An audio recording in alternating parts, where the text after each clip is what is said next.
favorites win. Who should make it? A season comes to a close.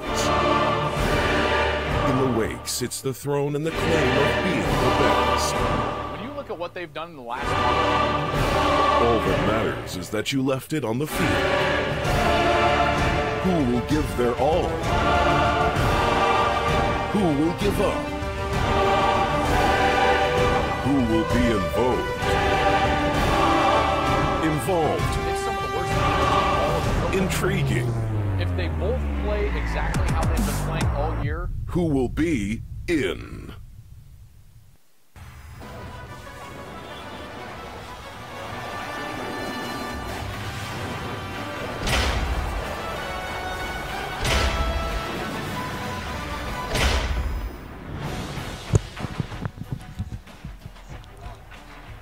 All right, thank you everybody for joining us here. We are at the AYFL National Championships. Thank you for joining us, courtesy of One Sports Network and Just Score Mag. This is the AYFL Bracket Show here with my partner, Josh Stetnitz. And right now we're in Orlando, Florida, where, like I said, we're here for the AYFL National Championships. It's the third day of play, so this is a semifinal round going on right now. And, Josh, it's been a pretty good 3 days to start so far, I would say. Absolutely. Here at AYF Nationals at Austin Tyndall Park in Osceola, Florida. A lot of competition thus far this week. Like Sebastian alluded to, we are in the semifinal rounds overall. Just a lot of good talent out here, a lot of good competition, and a lot of fun. Yeah, definitely. We want to get things started off with the winners bracket because the Division I is loaded with a lot of great teams, and that's one of the things that we've been able to do so far is check out a lot of these great teams. And we're going to go from 8U all the way down. So we're going to start with the 8U teams, a lot of the favorites in that bracket. And you got the Gainesville Rattlers and also Virginia Beach Cavaliers as well. Those are two teams that that we're looking to dominate in the AU. So, Josh, just give me a background, a little bit of overview of what you think of those two teams. Well, Gainesville Rattlers, 8U a little bit harder to overall understand the competition levels. With that being said, Gainesville Rattlers out of the Southeast region in D1, they are a team to be reckoned with. Yesterday, we'll get more into it. Yesterday, they had what maybe many would call an upset victory over the IE Ducks. Like I said, we'll get more into that. But Gainesville, good football team out of the Southeast. Also, the Virginia Beach Cavaliers out of Virginia, Hamptons Road. That area is always top competition level for AYF and typically in all youth football. Yeah. And let's go on to 9U now. So 9U, we have the Chandler Bears and also the Nova Select Spartans, and Nova with a big win yesterday as well. Absolutely, both of those teams. Nova Select, they're out of the DMV area of Virginia. This team is loaded at the 9U level. Again, they are out of the Atlantic region. Chandler Bears are one of those teams that are many might not know that their 9U is as good as they are. Very, very talented team. They can sling the rock, run the football. They are a team that is a favorite in this tournament at the 9U level. All right, 9U, we just talked about that. So let's move on to the 10U. We got Showcase Sharks and the Southside Ducks, and these are two teams that a lot of people are looking forward to, seeing both of those teams play. So what can we expect from them? Well, at 10U, Showcase Sharks, they were a team that a lot of folks coming into this tournament were saying, they're the team to beat. Unfortunately, yesterday they took a big upset loss. And like I said, we'll get more into that. Showcase on one side, across from on the other side, Southside Ducks. They are the defending national champions in AYF at the 10U level. The Southside Ducks, Coach Jay Rico out there. They're out of the Houston area, Greater Houston AYF Conference. They are definitely the team to be reckoned with moving forward. Yeah, let's move on to 11U. Wilmington Pilots and the Playmaker Elite Bears. Wilmington Pilots, a team that we're familiar with, covered them a lot coming out of California. Let's just talk about how good they have been and what they've been able to do so far. Well, undefeated team overall this year. Winners of the Southern California King Conference. They are the Desert Pacific region representative. 11U team is big, physical. They had a barn burner yesterday. Again, we'll get more into that, but Yes. beating Miami Gardens Ravens. They are a team to be reckoned with at the 11U level. Conversely, the Playmaker Elite Bears, head coach, Coach Overton, out in Virginia. That team is very familiar with winning.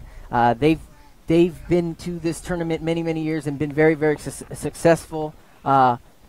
Took an L a couple years back against that Wilmington Pilots 12U team, but this is a team and a program that has a winning tradition. They are definitely the favorites on the bottom side of that bracket. Yeah. And so we're going to move on now to 12U. 12U with a team that is highly regarded. Miami Gardens Ravens, Southfield Falcons as well. We always hear about Miami Gardens. Powerhouse team. They're known around the whole state. All the cities, teams know about them. So just talk about the type of impression that they make when they go out there. Well, definitely the favorites coming into this tournament. No ands or buts about it. Miami Gardens Ravens. Rod Mack, they're out of the Florida Youth Football League. All they do is win. All that team knows how to do is win. You've got Davion Gauze. This kid they call the Bullet. Kid is absolutely tremendous. They are definitely the favorites coming into this, but if you have to pick two teams in terms of favorites, there's a team out of Michigan that people are starting to really take notice with, and that's the Southfield Falcons. They're out of the Detroit area, Michigan Youth Football League. Loaded, absolutely loaded with talent across the board. If chalk happens and both teams make it to the championship, they're on opposite sides of the bracket.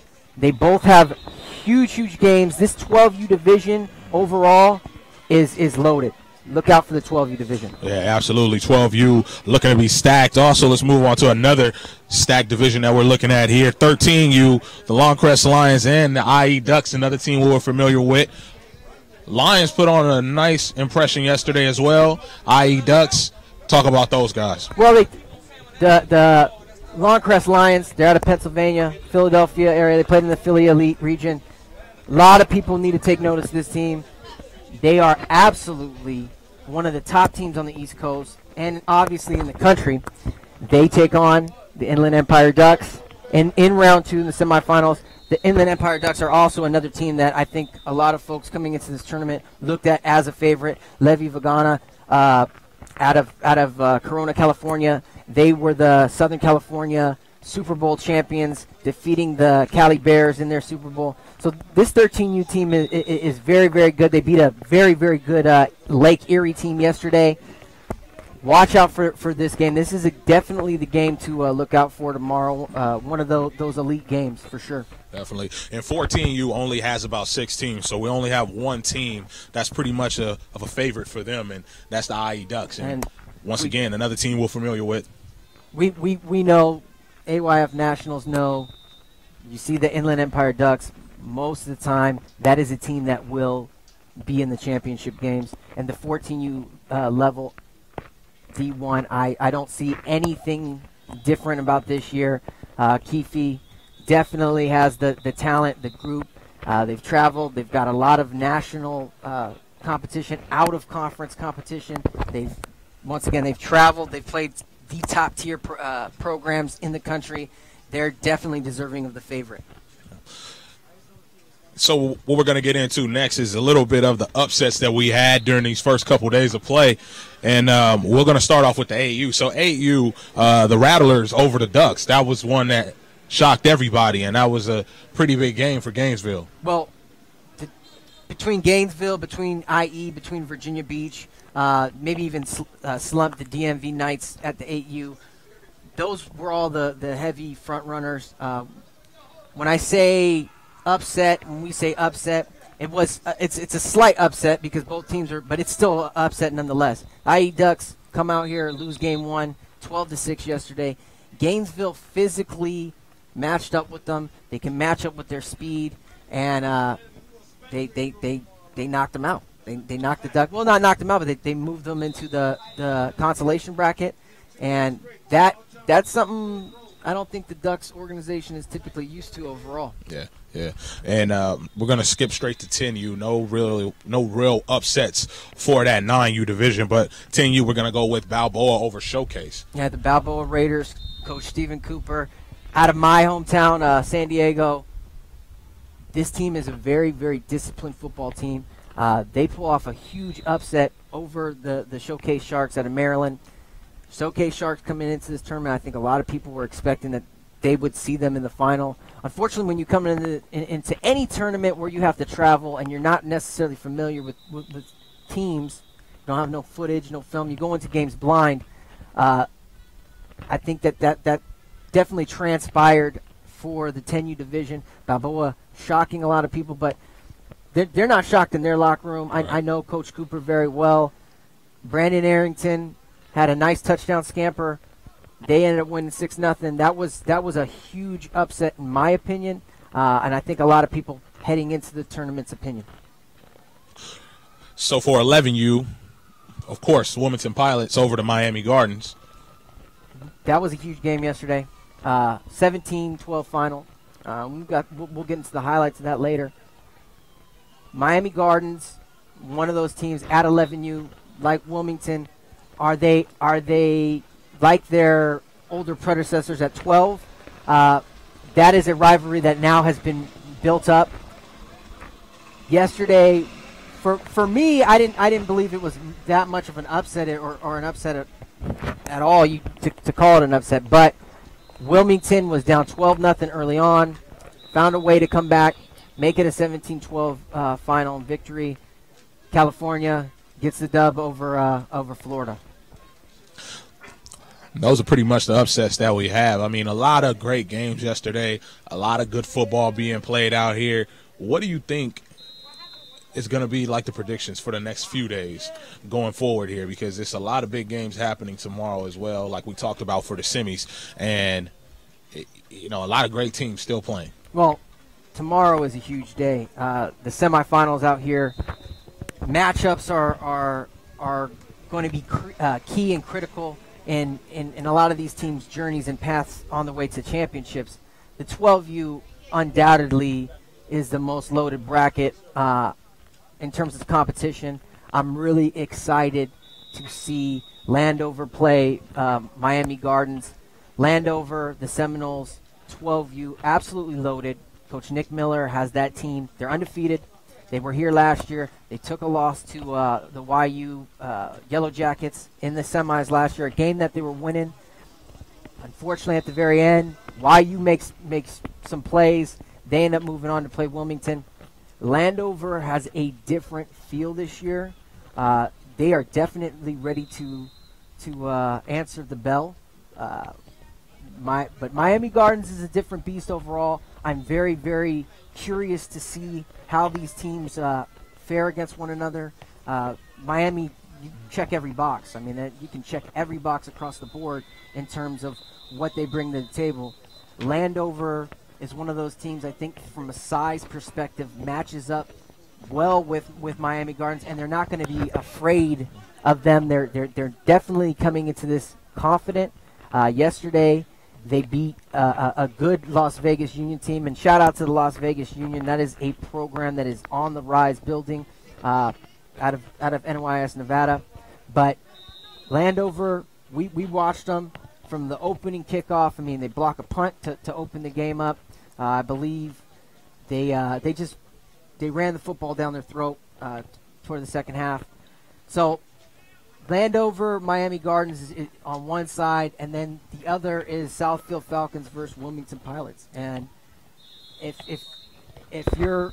you are not familiar with these teams, then you don't watch youth football, or you're not privy to the national talk. But at 12U, Wilmington, Southfield, absolutely different styles. They're stylistically completely different. Wilmington, back-to-back defending national champions, run into a team that this is the core group of Southfield is coming over for the first time, being in AYF. Stylistically, you don't get a better matchup. You really don't get a better matchup. in terms of predictions, I actually have Miami beating Landover in actually a close, very, very close football game. I think that might shock a lot of people. I think Miami Gardens pulls away. Wilmington, Southfield. We know Wilmington very, very well. I know Coach AJ. I actually have Southfield winning this football game. I just feel like the Southfield Falcons air attack is going to be too strong for Wilmington. And I have Southfield playing the Miami Gardens Ravens in the championship game on Friday. And that's a big one. I mean, and that's another thing you talk about. All of these teams are great in their divisions, their states where they come from, and they get to come here and play against the other best teams from other states, and that's what it's all about. I mean, everybody is here for a reason. No one cares what your rank is when that bell goes off. I mean, and that's what it's all about when they're down here at the National Football Championships. Yeah, throw your rankings out when you come down here, because you got to play football. It's handled on the field. All the rankings talk and all that goes out the window, because at the end of the day, it's all about what you do on the field. In terms of other loaded brackets, 13, and we'll get into the predictions of the 13U bracket. Top of the bracket, one of the games that we talked about, IE Ducks playing the Longcrest Lions out of Pennsylvania. I think that is a game tomorrow that a lot of eyeballs need to be on. The Ducks, stylistically, they are different from any of the Duck teams that you're used to watching. But Elijah Brown can chuck it. They've got guys galore. Longcrest might be the best 13U team in the country, and they bring a tough, rugged vibe. But they can throw the ball all over the place. Yeah, it's a big team too. Tempo, speed. They want to tempo and take their pace to the Ducks. I love the matchup.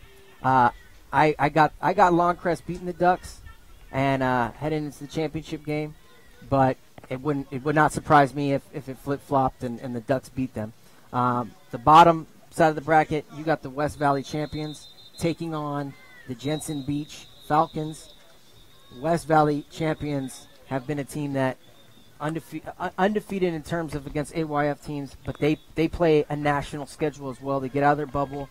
I want to say they're 14-1. That team, big win yesterday against the Triad Elite Ducks, which to some people might have been a bit of an upset. The Atlantic regional winners, knocking off a lot of teams out there. Great loaded 13U teams. So for that game, I mean, to me, I think that the West Valley champions out of Arizona, I think they beat Jensen Beach Falcons pretty handily. And I'd like to see a Longcrest West Valley championship or an IE West Valley championship. And it's going to be a great matchup that we're going to see. And we also have some highlights that we're going to get into as well. And just of what's been going on for the last couple of days here at the AYFL National Championships. And we also have an interview coming up for you, too. We're going to interview the National Football Commissioner of the AYFL. So we're going to get into that.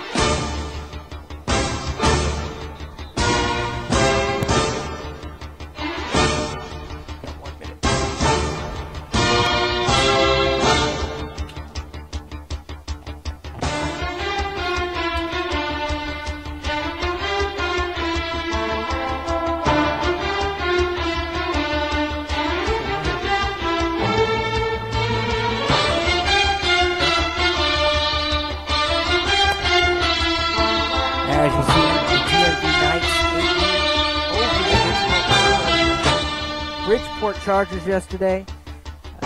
Winner, the Knights move on as they will take and face the VA Cavs, the Junior Cavs, in the semis as the Bridgeport Chargers face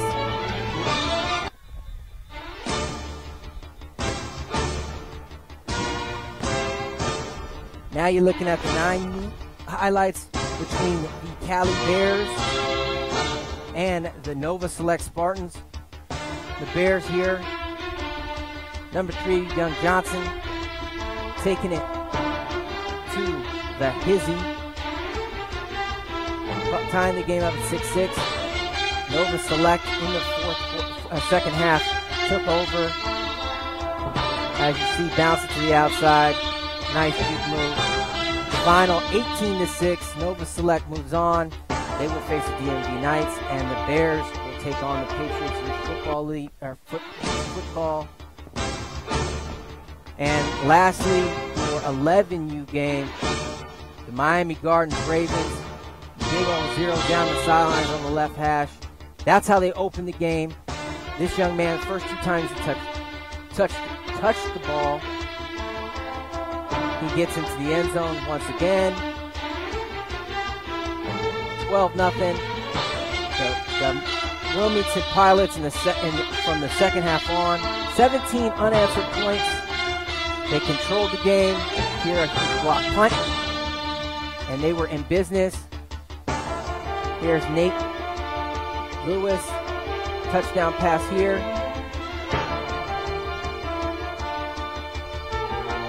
And there's Devontae Bias, punching in from 2 yards out. 17-12 final.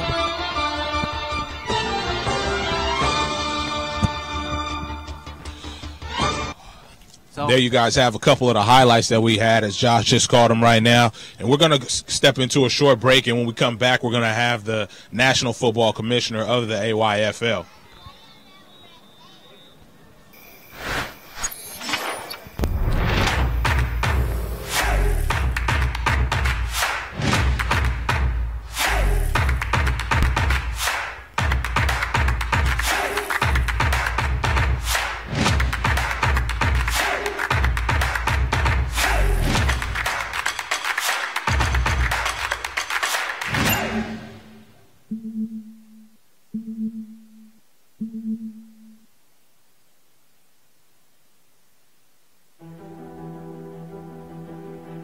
Have you found yourself on the wrong side of the law and are in need of immediate legal assistance? Then call the Ayala Law Group.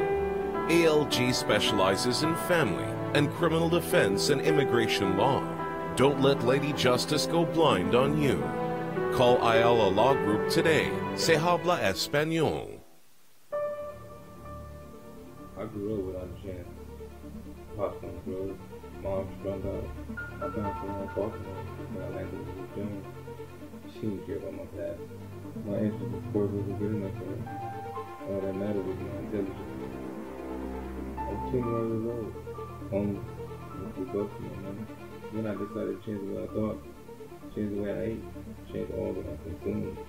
I didn't know then what the outcome would be, but I did know one thing: it can only be done with intelligence.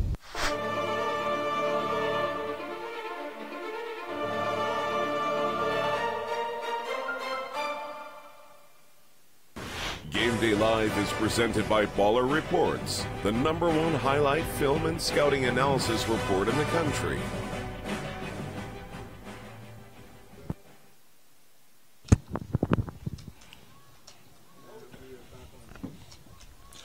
All right, everybody, thank you once again for joining us here for the AYFL National Bracket Show. And we have a special guest here with us. We have the National Football Commissioner of the AYFL, D. Grayer. And D, thank you for joining us, first of all. No problem. Yeah, you can take the mic. I just want to ask you a couple things. First of all, how many teams are here? And just talk about how big of an event this is for a lot of these youth football teams coming in. All right. We have about 160 teams. This event is huge. You know, we got kids rocking all around. We got parents. We got kids that have started up, football in the early spring, getting ready to mix it up, and with the goal of coming here to the Florida National Championships here in Kissimmee. It's a huge deal for everybody to come here and meet their goal, and then come get a chance to compete against the best. Talk about the road to get here. Talk about the road to get here for a lot of these teams. What do they have to go through, and what's the ultimate task that leads them to get here? The road is, we have, AYF is broken down by 8 regions. So we have champions from every region that goes from starting with they build their team, then they compete for their conference championship. From the conference championship, they go on to regional championships, and then they advance here to Florida. So all of that. Once they get that championship and win it up, it's all it's all on the thing. So a lot of teams have rankings. There's a lot of rankings around, but what we say is the rankings are determined on this field here. Absolutely, and we talk about rankings and whatnot, but you got one matchup this week. Just any of the matchups. What one matchup is a dream matchup? Yeah, as a commissioner, that's we got a lot of matchups here. So if I want to say, I always look at the big boys first. The 14U championship is always one to look forward to, and as well as our 14U All-Star championship. That's always two of the highlights of our tournament every year. But this year we've added our competitive levels for our 8U, 9U, and our Mighty Mites. So those three levels I'm pretty excited for. They're full brackets, and the kids are running around here. I saw a great game earlier, the 8U with the IE Ducks, and that game was with the Gainesville Rattlers was an incredible game, and the energy was just as high as a 14U game. So I'm really excited for those younger games this week. Absolutely. Another thing I know you just talked about how competitive the divisions are. Just talk about from each division down, all the way from 8U to 14U, just how competitive you've seen it out here, because there's been a lot of close games, maybe a few games that were a little out of reach, but for the most part, there's been a lot of competitive games played out here. Oh yeah, every field is I'm looking at the scoreboards, riding around, and making sure that we check in on everything. I'm in heaven for a week, is what I say. I'm in heaven for a week. So we got 10 fields going. We got a new stadium. We got a new field layout and upgrade. So looking at all these games, it's really competitive. Like you said, there are some games where a team's going to get up and the team may not be able to handle it from winning all the time and not knowing how to react. But now we're in the semifinals. That's when these games are going to get really tight. So the competitiveness is up there, and it's up for grabs in mostly every division. Now, quick question for you, just for you being the commissioner, and you can answer this however you want. There's a lot of other leagues out there, but I want you to tell me what sets the AYFL apart from everyone else. Okay, there are a lot of leagues out there. There's a lot of options. What AYF does, we focus on ourselves. So we try to make the best experience for our members, for our coaches, for our volunteers. We have a great group of volunteers here. Every league, as long as they're doing right by the kids, doing right by the families, I support every league that's out there that's doing their thing. So, if they want to come over here and join the AYF experience, we have a lot of competitive leagues. We have a lot of historic programs. I've been talking to a lot of new groups and that have joined us, as well as historic groups that have been around. Just the history that some of these programs have, the competitiveness, and we have a tradition here of a lot of teams that get a chance to mix it up year after year. And, like I said, we just focus on ourselves with AYF, and, it's all about, making sure these kids handle their business in the classroom and on the field, and, just to be better human beings. So we really focus on our great volunteers and just the experience of football. For our viewers that don't know, how can you be a part of AYF? You can go to joinayf.com. You can always email Craig at AmericanYouthFootball.com. He's our Vice President of Operations. And, that you can call us anytime. So that, when you say one thing that differentiates us, you can always call, you can call me directly, email me directly. I'm going to get back to you. AYF has a 24-hour return policy. So if somebody contacts us at any time, we're getting back to them within 24 hours. Absolutely. So we look forward to you joining us, and come out here and catch some great games. American Youth Football. D, appreciate it. Thank you. Appreciate it. D. Grayer. Appreciate what you guys do, Josh. Absolutely. Appreciate you, Sebastian. Absolutely. All right. So with that being said, this is going to wrap up our show today. We're going to be out here all week long. Tune in. Just Score Mag. AYF Nationals. We appreciate it. This was AYF Bracket Bracket Show. Sebastian, why don't you take us out? Just like Josh said, man, thank you everybody for joining us here. Once again, be back tomorrow. Once again, I want to thank D. Grayer for joining us, and we'll see you guys back. Be sure to tell everybody to join us next time on Just Score Mag, One Sports Network. Type it into YouTube, Just Score Mag, and you can see it all. Rough and Ruckus. You already know what to do. For more of that fire, like, add, and subscribe. Just score, baby.